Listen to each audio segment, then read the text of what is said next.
Урматтуу төрага, урматтуу премьер-министр, урматтуу өкмөт мүчөлөрү, урматтуу коллегалар. Мен бул жакка чыгып сүйлөшүүмдүн себеби биринчиден мен рахмат айтып коюш керек.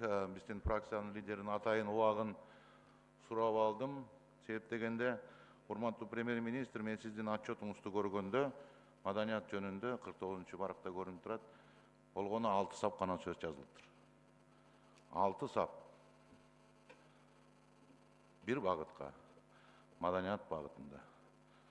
Ошо менен катар мен бир нерсе айткым келет. Мына Англиянын алтын доору деп аталган убакта королева Елизавета биринчинин эң биринчи анын эмгеги деп ошол жылдары, ошол убакта Шекспир, Марло же Бекон чыккан деп айтышат да тарыхта.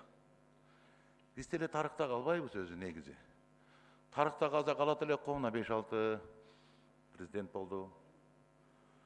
25-30 премьер-министр болду. 2000-3000ге жакын депутат болду. Ушул убакта кимизи канчалык тарыхта калып атат? Биз эмне үчүн башка жака барганда, эгер ошондо ошолор барктуу болсо, анда ошолорду ээрчитип барбайлы? Эмне үчүн биз анда маданияттын, инсандардын этегине жабышып жүрөбүз? Эмне үчүн биз башка жака, биз ошолор менен мактанабыз, ошолор менен сыймыктанабыз? Ойлонуп көрөлү да.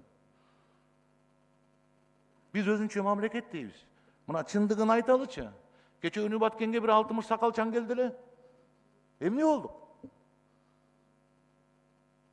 Лейлек анклавда калганы турбу. 23 жылдан бери мага айтып жатышат билген кишилер. 18 километр өтүүчү жерибиз кыскарып олтуруп 2,5 километр болуп калыптыр.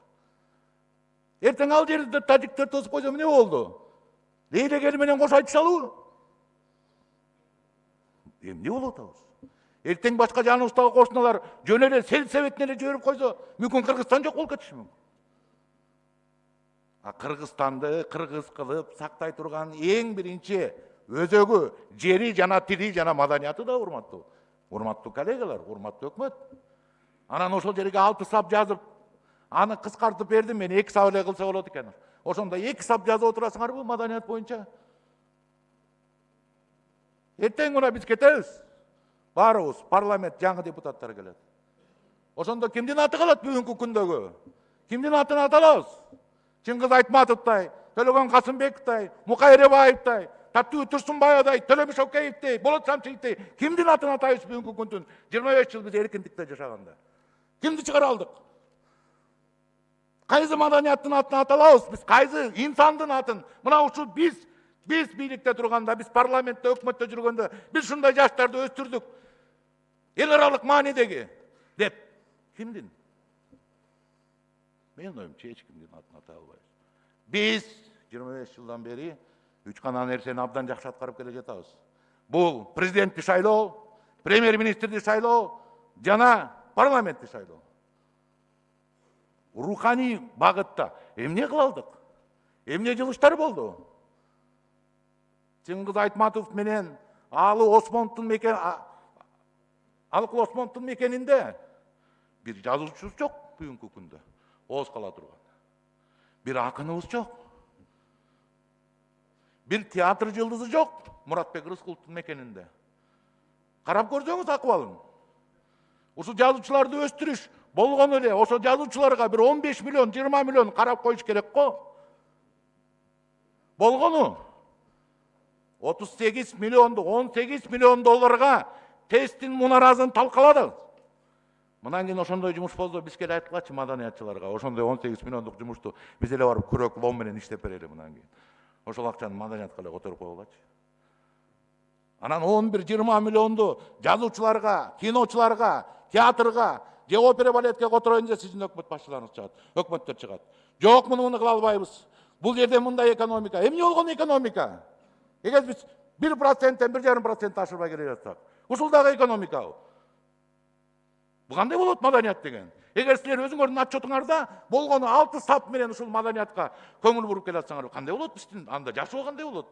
Келечек кандай болот? Эмне деп айтабыз? Эмне менен барабыз биз? Мен сизге бир мисал айтып коеюн. Мына айтыш фондун көтөрүп жүргөндө, мына биздин кошуналар, казактар, алар бир топ байлыгы бар, бир топ мыкты экономика алдыга кеткен, ошонун бир акыны менен Элмирбек Иманалиев айтып атканда, анын акыны мынтип айтып атат: жерибизден атып чыгып мунайыбыз берип жатыр бизге да Кудайыбыз деп ырдаса, Элмирбек Иманалиев 4 сап менен жооп кайтарды.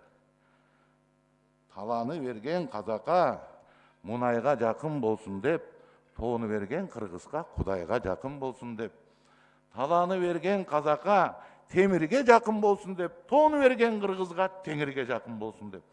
Ушул 4 сап үчүн эле эстелик койсо болот ошо кишигечи. Ушул 4 сап үчүн эле. Анткени эң биринчи элдин деми керек, элдин руху керек, элдин духу керек. Духу болбосо Александр Македонский казгандай гана аскери менен дүйнөнүн жарымызын база болмок эмес. Канчалаган империянын талкан ташын чыгарып Ферганага чейин кирип келген. Духу болгон үчүн. А биз эмне кылып атабыз? Элдин духун көтөрө турган, рухун көтөрө турган, руханий инсандардын бирөөнүн атын ата албай, бардыгын акчаны аяп, керек болсо азгантай чотубузда дагы ошону көрсөтө албай келип атсак, бул кандай мамлекет өнүгүш болот? Каяка барабыз анда? Анда жанагы президенттер канча жолу болгон, анда жанагы парламент 2000-3000 киши, анда өкмөт башчылары 30 жолу болгон, эмнеге кереги бар негизи? Эгер биз мамлекеттин өзөгү болгон телевизге, маданиятка көңүл бура албасак, руханий инсандарга көңүл бура албасак, алардын чекесин сыла албасак, аларга жакшы сөз айта албасак, аларга бир өбөк жөлөк болуп бербесек, анда бул кандай мамлекет? Анан отчет жазганда жетимдерди кылып туруп, монтип алып сап жазып келсек. Мына бул жерде отурат, бул жерде министрлерди карасаңыз, бул жерде да маданият министри жетимдер отуруш керек. Маданият министрин дайыма жетимдей кылып, силер бүт министерствону алып бүтүп, таможняны, финансаны, МВДны, бардыгын майруу, паракорлуу министрлердин баарын алып бүтүп, анан аягында маданият министринин жетинде итке сөөк ыргыткандай кылып туруп, ыргытып койдуңар. Жагалппы? Өсөм деген мамлекет маданияттан баштайт. Өсөм деген маданият руханий инсандардан баштайт. Өсөм деген мамлекет асыл сөздү бийик ойду ойлойт эң биринчи. Ошондо мамлекет өсөт, ошондо мамлекет күчүнө кирет. Ошондо андай жерде уурулук болбойт. Андай жерде өкмөттүн арасында болуп туруп, зам министр болуп туруп, коррупцияга барбайт андай мамлекет. Мына сиздин өкмөттүндө баргандай болду. Мүмкүн биз ошону түшүнбөгөндүктөн ошол коррупциялар болуп атыр. Ошону түшүнбөгөндүктөн биз 2 эсе, 3 эсе кымбат уялбай элдин атынан карыз алып туруп жолдорду салып атабыз. Ошону биздин урпактар төлөйт. Дагы бир жолу айтам. Эгерде биз маданиятты өстүрбөсөк, эгерде биз тилге көңүл бөлбөсөк, эгерде биз келечекти ойлой турганыбыз жок, андай мамлекеттин келечеги жок. Урматтуу премьер-министр мырза, мен сизге абдан суранам. Маданиятка көңүл болуңуз. Болбосо биз келишкис оппозицияга айланам мен сизге. Рахмат.